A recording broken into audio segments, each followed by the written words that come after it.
In this episode, we journey into the heart of Tuscany, to a place where history is etched into the rolling hills and vine-covered landscapes.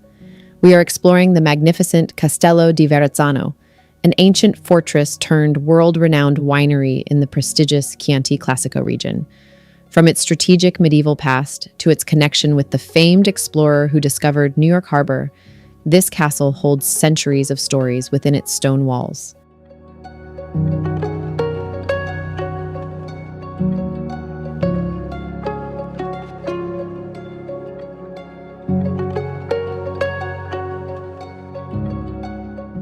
We will uncover its rich heritage, explore its historic cellars, and discover the celebrated wines that are born from this very soil.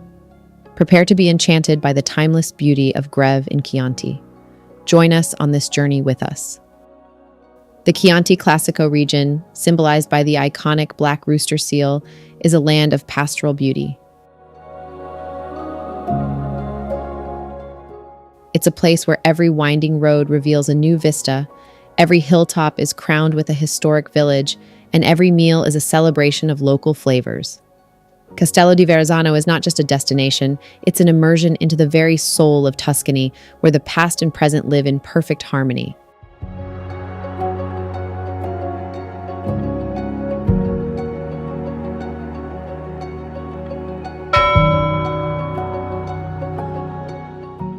Nestled in the hills of Greve and Chianti, strategically positioned between the historic rivals of Florence and Siena, Castello di Verrazzano is a true landmark.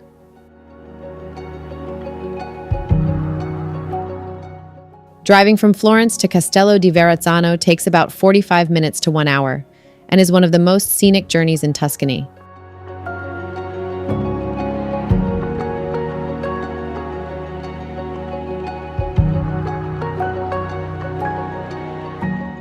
The best route is along the SP3 Chiantigiana, also known as SR 222, passing through Greve and Chianti.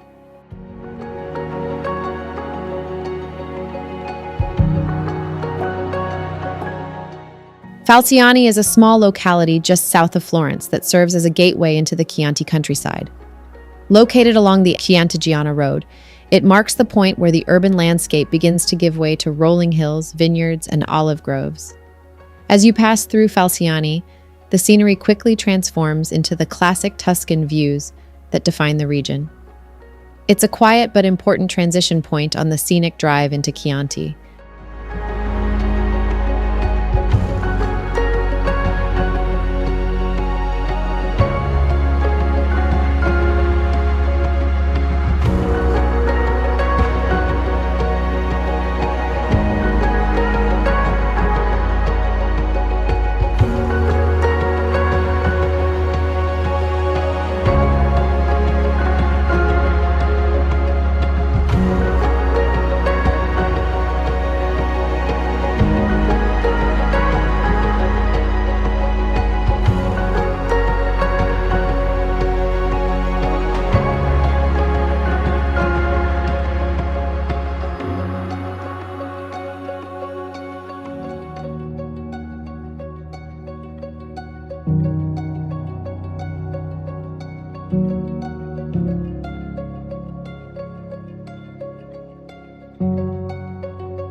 Greve in Chianti is a charming town in the heart of the Chianti wine region, known for its unique triangular square, Piazza Matteotti, surrounded by cafes and wine shops.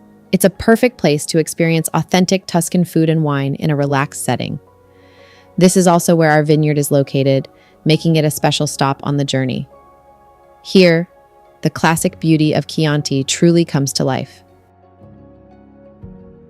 From the main SP3 Chiantigiana road near Greve in Chianti, the drive to Castello di Verrazzano turns off onto a smaller local road that winds uphill through vineyards and olive groves. The final stretch is narrow and scenic, with classic Tuscan views all around as you approach the estate. It's a short but beautiful climb that leads you directly into the heart of the Chianti countryside and the historic castle.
Parking at Castello di Verrazzano is easy and convenient, with free on-site parking available for visitors. After turning off the main road, you'll drive up a narrow scenic route through vineyards before reaching the designated parking area near the entrance. From there, it's just a short walk to the castle and winery. The entire arrival feels like part of the Tuscan experience. The story of this land dates back to Etruscan and Roman times, but Castello di Verrazzano is closely tied to the Verrazzano family, who lived here for over 700 years. Its most famous son, Giovanni da Verrazzano, born here in 1485, was an explorer who in 1524 became the first European to chart the Atlantic coast of North America and discovered what is now New York Harbor, later honored by the Verrazzano Narrows Bridge. After the family line ended in 1819, the estate declined until it was revived in 1958 by the Capellini family, who restored the castle and brought its historic winemaking tradition back to life, producing Chianti Classico once again. The vineyards here are situated at a high altitude with rocky soils rich in galestro stone, which is perfect for cultivating Sangiovese, the king grape of Chianti. This native grape is the soul of all Chianti Classico, known for its high acidity, firm tannins, and savory flavors. Our guide explains how these specific conditions stress the vines just enough to produce smaller, more intensely flavored grapes. The estate farms organically, fostering biodiversity to ensure the wine is a pure expression of this unique corner of Tuscany. It's this commitment that allows them to proudly display the Gallo Nero, the black rooster, a symbol of quality and authenticity for the entire Chianti Classico consortium.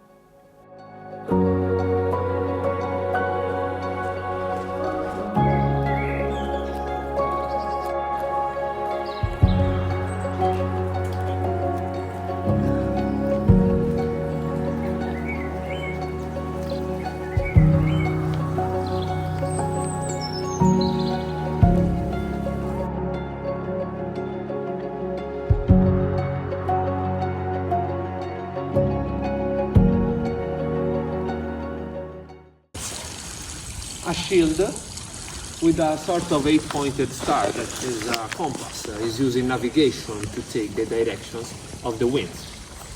It's here in the middle of a country on a hill in Tuscany because the connection with this sort of a navigation system, it's a guy born in this place in 1485, Giovanni da Verrazzano was a navigator in his life, so the compass. He, as I said, was born in 1492, the year of Columbus.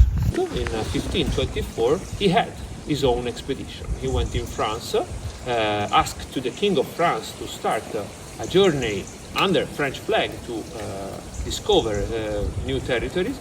And so on February 1524, he started from Normandy, going northern than Columbus. Giovanni became the first European to see all the east coast of the United States. So from Florida going north, and on the 17th of April 1524, he entered in the New York Bay, sailed the Hudson River and landed on Manhattan. So now, for this reason, we say that Giovanni discovered New York, and in New York you find a bridge with his name on. The Verrazzano Bridge in New York take the name of Giovanni because he was really the first one to enter in the bay. And the Verrazzano Bridge is the bridge that closed the bay. It's not on Manhattan, but connects Brooklyn with Staten Island. So it's really the first bridge that everybody sees coming by boat in New York. Since that moment of the building of the bridge, we can reach closer the...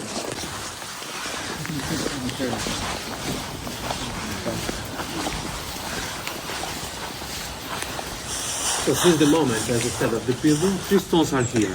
They come from the Hudson River. When they built the bridge, they took 3 stones from the dry river and they sent them here to connect the place of birth and place discovery. So it's a small piece of New York here with us. The anchor is just a symbol, it's not the anchor of Giovanni. Giovanni had an unlucky end. His family lived here for more time. You see, at the end of Renaissance, so the beginning of the 17th century, they changed the shape of the castle with this classic styled villa. Now, here in front of us, we have still the Verrazzano's house, so a museum with tables, pictures, paintings. There is even a library with all handwritten books. So it's a museum house.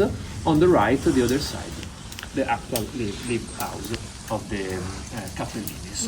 So because really at the beginning of the 20th century, the family Verrazzano from 2 marriages had no children, so they slowly extinguished. They abandoned this place, and after 30 years of abandon, the family Cappellini took this farm and started again to produce wine and olive oil like the Verrazzanos did for centuries. But with Maria Sole, the daughter of the owner, they introduced the production of honey here. So we make 4 kinds of honey with bees, and even a small quantity of balsamic vinegar every year. So it's a bit more than a winery. It's a nice small farm. Okay, we have our lemons. Mr. Luigi, the owner, is so proud of his lemons that we use just for ourselves in the kitchen, but the flowers of the lemon trees gives a place to work for the bees more. So.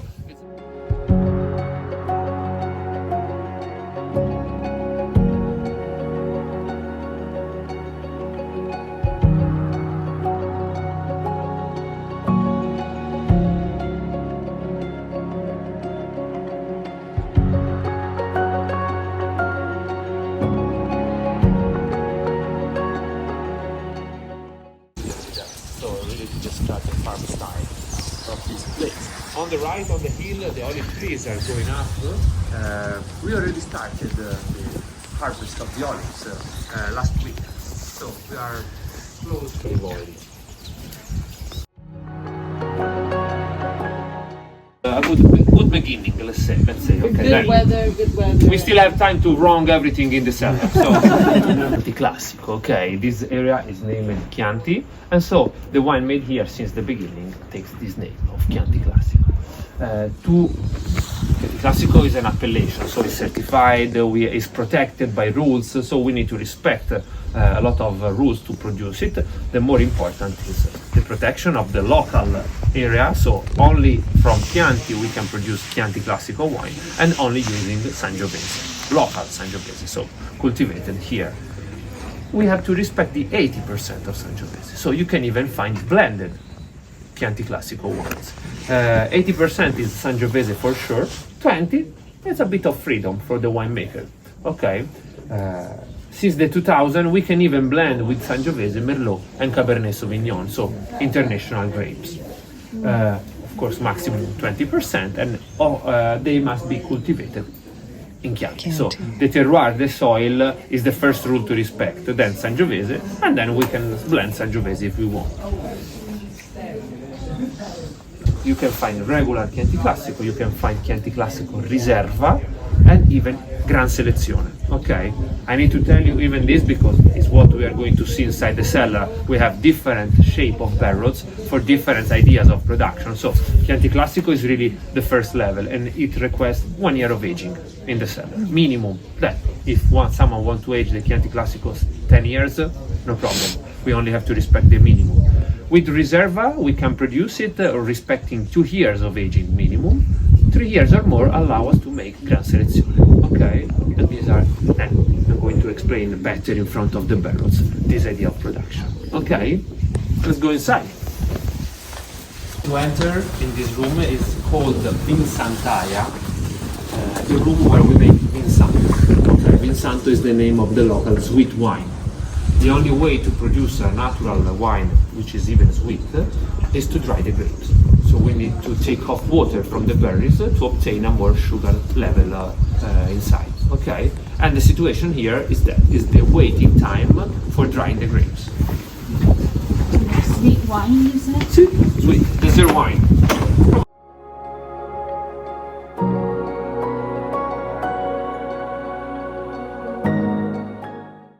Waiting time, they are waiting to last around the 20-25% of their water. In this way we can feel more the sugar flakes. Okay, this is the first step. This kind of grape you see, some of them are still on green color, and that is Trebbiano grape. Okay, local grape used for acidity. The grapes that are already going on golden yellow shade, you see it here, for example. This is already yellow, golden, this is still green.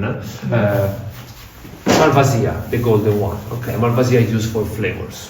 50-50 normally is the average. Can be 48-52, but we are around that percentage. After 2 months and a half, we produce the wine. So we press the grapes with the 80% of water inside. We make the fermentation, and then Vinsanto, this is the name of this wine, is aged 4 years in the barrels that you see around this room. Local chestnut wood, castagno. Okay? Why? Tradition. Here we don't have oak in Italy. Okay, so since 50 years ago, we had chestnut or cherry. So we are still respecting the tradition for Vinsanto using chestnut wood, but for red wines we are going to sit down, we have now oak. Matter of taste. Chestnut is local, is traditional, but the taste of chestnut goes on bitter flavors. With our sweet wine, we don't care, the wine is sweet, so. But with Sangiovese, which is red, which is already bitter by his own, increasing this side of flavor is not a great idea. So with Sangiovese now we have oak, but with Vinsanto we are still using chestnut. The result you will taste, because at the end of your experience you will have Vinsanto and his best friend, which is called Cantucci. Cantucci are biscuits, almond biscuits that we used to dip inside. Okay. As a traditional sweet conclusion of lunch and dinner, and you're going to be part. If you want, you can even eat the biscuits alone and drink the wine alone. But then, if you like to, you can pay it. Right?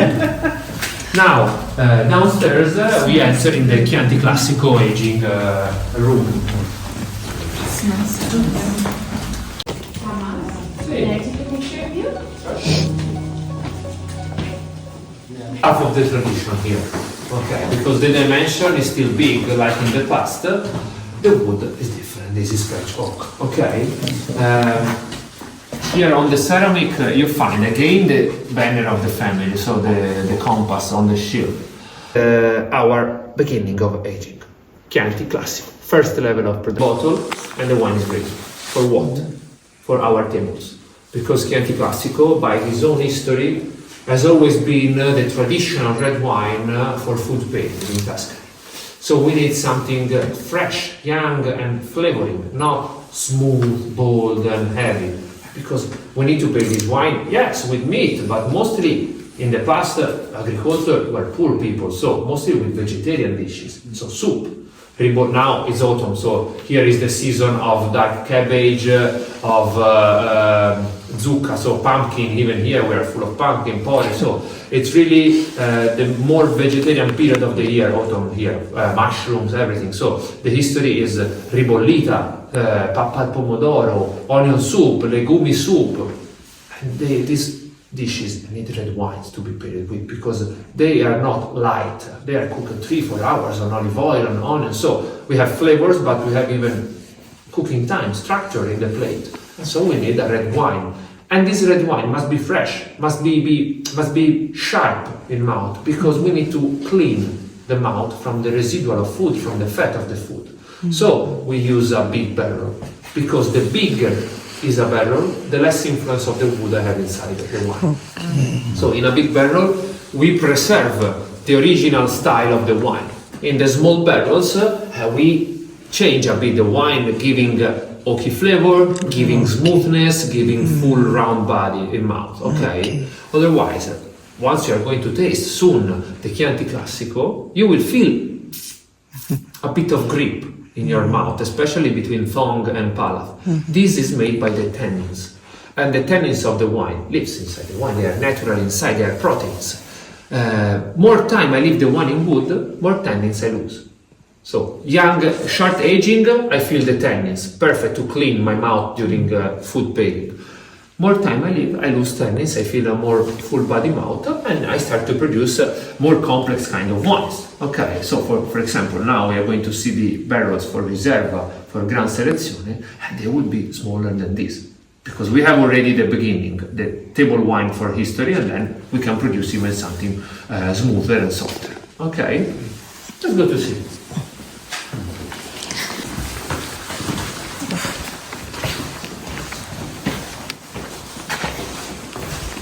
The wine was aged 40, 50 years ago. Big chestnut barrels. Okay? This picture of before, no? Smallest the barrel, more smooth the wine.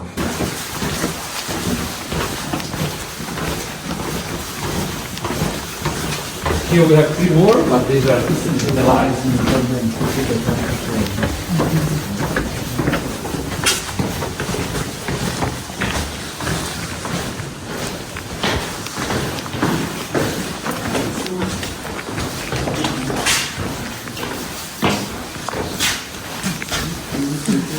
Question, Thomas. So the temperature here is constant? Almost, yes. So we are always between the need deep change of temperature. For example, 6 degrees in the morning and 24 in the afternoon. So we need a balance. Even if we have 22 degrees inside here in the summer, it means that maybe in the morning we have 18. So it's just 4 degrees in 6 hours. It's not a problem. If the temperature change faster, that is a problem for the wine. Here, Chianti. So geography, just to let you know that only the grapes cultivated in this area can give Chianti Classico the OCG. Okay, everything made here, respecting the rules. You remember, 80 Sangiovese, local soil. Take the rooster. So the rooster is not the wine. Is the symbol of Chianti area. You can find the rooster even on olive oil, on cheeses, and on the wines. Okay. If you see the rooster, for sure it's Chianti Classico. If you don't see the rooster, for sure it's not. Okay, it is just geographical protection of the wine. But even that wine is made by us. Okay, so here Verrazzanos, Firenze, Siena. All the wines produced inside this area that doesn't want to respect the roots are called Tuscan, IGT. Okay, so we don't have to produce only Chianti Classico. Okay, we make white, we make rosé. All these other families of wine that are not roostered are called Toscana, are generic. So here we have only 2 options, or highest appellation possible, DOCG Chianti Classico, or lowest, IGT Toscana. There's nothing in the middle. You can understand that doesn't mean that the IGT from here are bad wines, are just maybe white. It's not a crime to be a white wine, okay? You're going to taste, the first wine today would be a sparkling wine. So it's just a sparkling wine, but the protection, the DOCG Chianti Classico protect only red wines with Sangiovese. All the other wines are different. This, for example, is a great wine. It's made with 60% of Sangiovese only.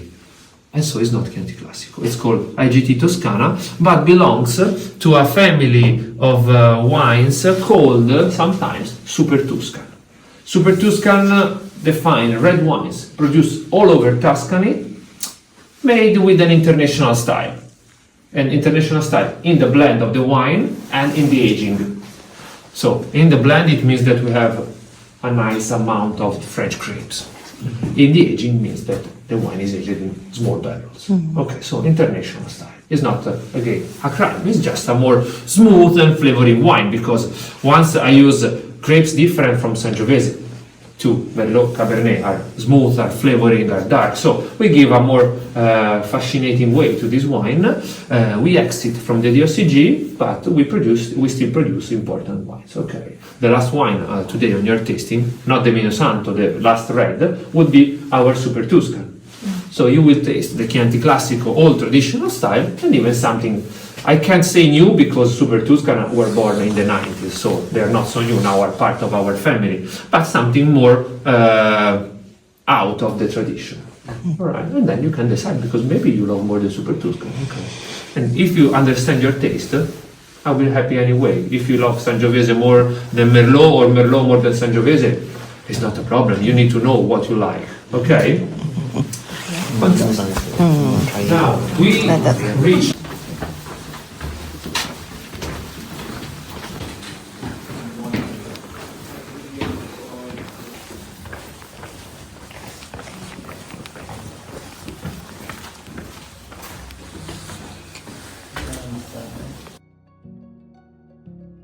We read it Orchaia.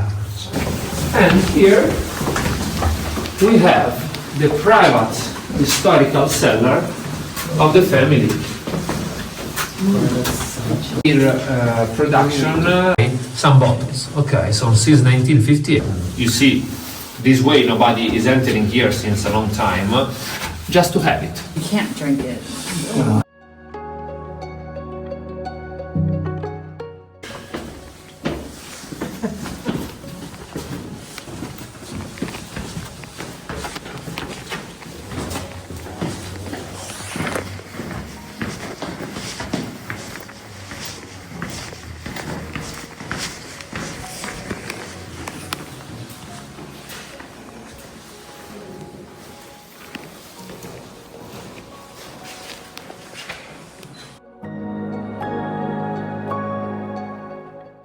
If you want to take a look inside, you see a lot of flying. Yes, they washed this barrel last week on. It's still dark because it's the wine. Even on the back, there's something shining, like crystals. These are tannins. Okay. This is the reason why wines aged more time are smoother in mouth. Because they lost tannins, because tannins come from the wood. So once they are in the wine and they have wood around, they slowly move to the wood. This process is stronger in wood than stainless steel, thanks to the pores. Because through the pores of the wood we have micro-oxygenation, so a bit of oxygen pass. It's the oxygen that makes the tannins react, and so they come back to the wood. In stainless steel, we don't have micro-oxygenation, so there's no loss of tannins in stainless steel. All right?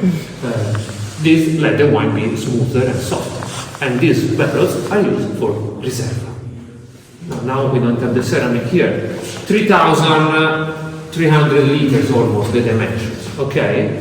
So, smaller than the other, not that much, still medium big, but this oval shape can really increase the percentage of content. Wine wood, and this is the more important fact. More wine in percentage touch the wood, more and faster effect I have on the wine. So Reserva in 2 years takes more flavors from the wood, vanilla, spice, something really warmer, and even we lost more tannins. So the wines, the effect in mouth is more round and soft. So it's a more complex kind of wine. So this is French wine. This is French oak again, yes, yes. And Reserva, thanks to this aging, can even last 15 years, even 18 on top in the bottle. So it's even a nice wine with a medium-long life. Okay. More than Reserva, you remember, we have Gran Selezione. Gran Selezione is aged 2 years and a half in oak. So just 6 months more than Reserva, but the barrels are smaller. 1,000 liters like this one for 1 year, 1 year and a half, sorry, and 1 other year more in 500. So really, we want to give a lot of power to Reserva, to Gran Selezione. Sometimes it's even too much, and so we need 3 years minimum of bottle to balance the wine. Because the wine in bottle really relaxes, so can absorb all the flavors of the wood, can release again his own flavor, because drinking a wine that smells only of wood is not a wine. We need to feel even the flavors of Sangiovese. So 5 years is really the minimum time that we can wait, otherwise the wine is not ready. Gran Selezione in this way is complete. You take it, you open it, and you decide, oh, food pairing, just drink it, because it's so smooth and balanced that even alone it's a great wine to relax after dinner. Okay, otherwise then you can do it, but I don't suggest you to drink a Chianti Classico regular just to enjoy the wine alone for after dinner, because after the first glass is nice, the second too, from the third, if you are not eating anything, you start to feel your mouth really dry for the tannins. Okay, otherwise the Gran Selezione is so smooth, so it's like an old Merlot, okay, smooth and full that even after the third glass you are a bit drunk, but you are even happy. Okay. More than these 3 levels, you remind, okay, 4,000 liters 1 year Classico, 3,000 liters 2 years Reserva, 1,500 liters 2 years and a half Gran Selezione. This is the pyramid of Chianti Classico.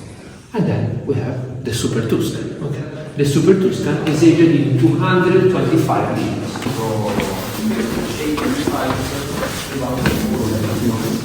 You see, Tonnellerie Baron, made in France, Barrique. Barrique is a name that already defines the dimension of barrel. 225, sometimes even 275 liters. For 2 years, we leave the Super Tuscan aging inside. The barrel is so small that the percentage of wine touching the wood inside is close to the 50%. So we have really a strong effect of the wood. But this time, we don't have only Sangiovese. We have Merlot, we have Cabernet, depends on the blend, protecting the flavors of Sangiovese. Okay. I said depending on the blend, because the only rule to produce Super Tuscan is make them in Tuscany. You can find really Super Tuscan with Sangiovese, without, just with one single grape like a pure Merlot, or with 3-4 grapes inside. So really freedom in the blend. The only fil rouge are the French grapes inside. Okay, for example, we made 2 Super Tuscan. One is Sangiovese Cabernet, and the other is Merlot Cabernet. So even here in the same cellar, different ideas. This is really the base of Super Tuscan, because the super in the name is given by the barrique, not by the grapes. Because if you take Merlot and you age Merlot 3 months in stainless steel, is an everyday easy drinking wine. If you age Merlot 3 years in barrique, it's a strong, full body and smooth wine. So the Super Tuscan are super strong thanks to the aging. Then the blend, freedom. Okay? What's that? You can try to look inside. I don't know if it's open even. So if you face inside, the steps are wet here. So.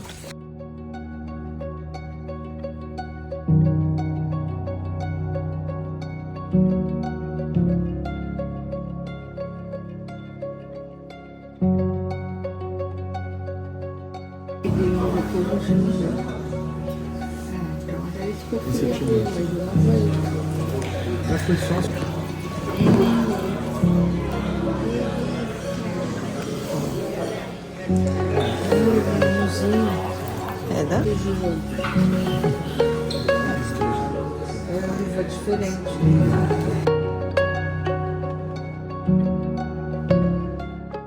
Today, huh? From your right, easy to see, the first wine is a sparkling white wine, so some bubbles to start. This is made with Pinot Blanche, so French grapes. We have the vineyard down at the beginning of the valley, so close to the river, and the way of making the bubbles is mechanical. Okay, it's not a classic method like champagne, it's faster the process, so we can save freshness and fruity flavor in order to obtain a great sparkling wine for aperitif, for appetite. The level of sugar, it's brut. Brut means that it's really low, so great really with appetizer, even more than aperitif. Then it's not a good body to stand a full dinner, but just to start, it's great. So let's start and cheers! Really Chianti Classico. We have seen together the aging 4,000 liters a barrel for just 1 year, so it's not from the fat of the fruit. 2022 the vintage, so 5 years more from today. You can even wait if you want. രണ്ടാമത്തെ അല്ലേ? Different aging. 2 years, 3,000 liters oval. So we start to feel more rose with the spice, with vanilla, and even in mouth, less tannin, so it's more smooth and soft in your mouth. Great wine this time for something more juicy and long cooked, like maybe wild boar, like a roasted beef, something really nice. Or to wait. From today is already 4 years old, so 2021 vintage, you can wait even 20, 35, 36 if you want. Because this is the Super Tuscan, no rooster on the bottle, okay? 60% Cabernet Sauvignon, 40 Merlot. No Sangiovese inside. This is really an international style of wine. Of course, the vineyard we have here, so homemade by us, everything, but with this style more going to France. Even the aging is international. Barrique, 2 years. So enough time to smooth, to give powers to this wine. And now, after 5 years of bottle, because the vintage that you are tasting is 2018, is great, relaxed, smooth, balanced. It's really a wine that you can choose to drink for aperitif. Sorry, no, maybe for appetizer, something to eat is better. So appetizer, or even after dinner, when you need to relax on the couch, you open a bottle of Super Tuscan because it's so smooth and flavoring. That is great even to enjoy some minutes of made by us, because we don't produce salumi and cheeses, but comes from Greve, so this area. Our production is the small gem that you see. It's great jam made by us with our grapes. Okay, it's coming even bread to taste our extra virgin olive oil, and then you're going to have a strong pecorino cheese with the balsamic vinegar. So full experience. Reminded at the end, Vinsanto with the Cantucci sauce. What more? Enjoy your lunch. Thank you. Enjoy.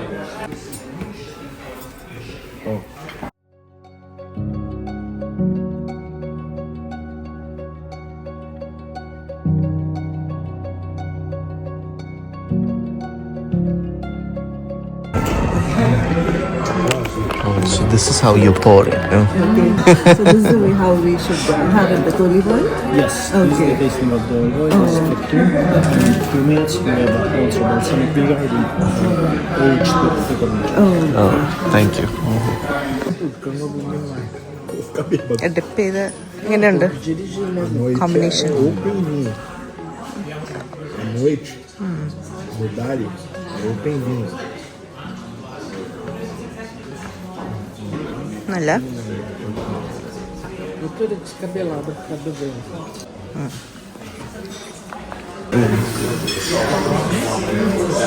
What percentage is that? 18. 18. Yes. Ah, okay. 18. അപ്പം വേണമെങ്കിൽ dip ചെയ്ത് കഴിക്കാം അല്ലേ? It's more alcohol.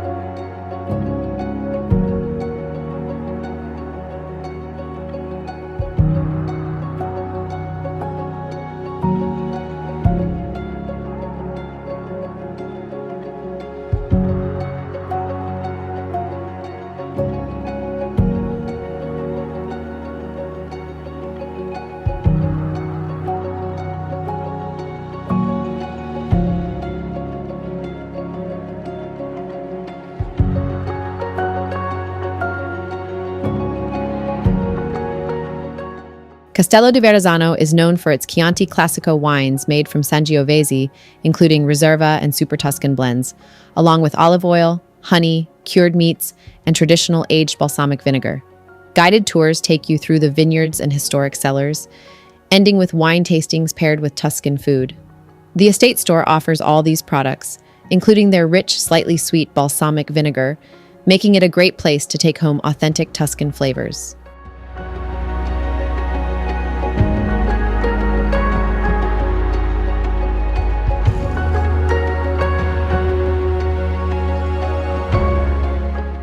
The experience at Castello di Verrazzano goes beyond the wine tour, with a farm-to-table dining experience featuring traditional Tuscan cuisine, where many ingredients are sourced directly from the estate and nearby local producers. And if you truly fall in love with the place, you can stay overnight in their beautifully restored agriturismo, waking up to the incredible sight of mist rising over the vineyards. Don't forget to visit the estate shop, where you can buy their wines, olive oil, and their exceptional, traditionally aged balsamic vinegar to take a piece of Verrazzano home with you.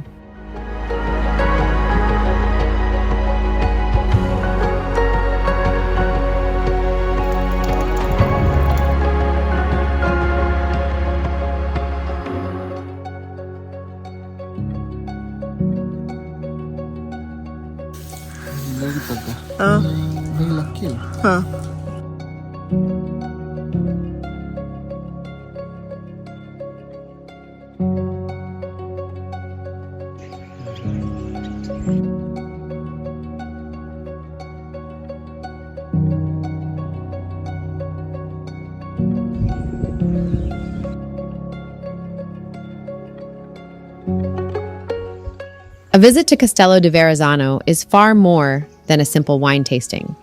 It's an exploration of history, a lesson in agriculture, and a profound connection to the Tuscan land.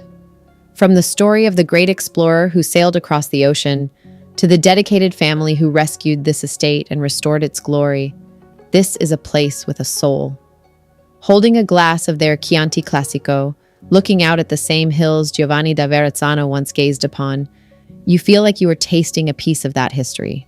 It's a truly special place that captures the very essence of Tuscany, reminding us that in every bottle of wine, there is a story of the land, the climate, and the people who nurtured it.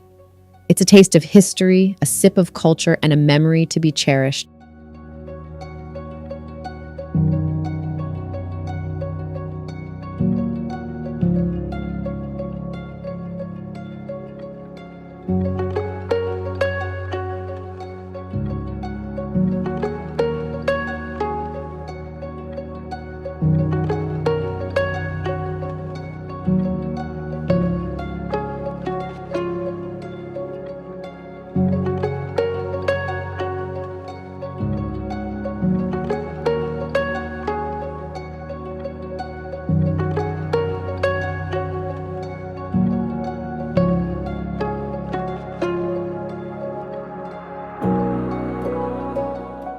After a memorable wine tasting at Castello di Verrazzano, where we experienced the rich flavors of Chianti Classico paired with local Tuscan delicacies, we began our scenic drive back to Florence through the rolling vineyards and golden hills of the countryside.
The day ended on a perfect note, with the calm beauty of Tuscany still lingering with us.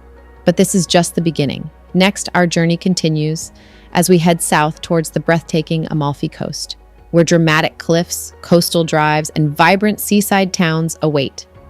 In the upcoming episodes, we'll explore iconic places like Positano, Amalfi, and Praiano, capturing some of Italy's most stunning landscapes and experiences.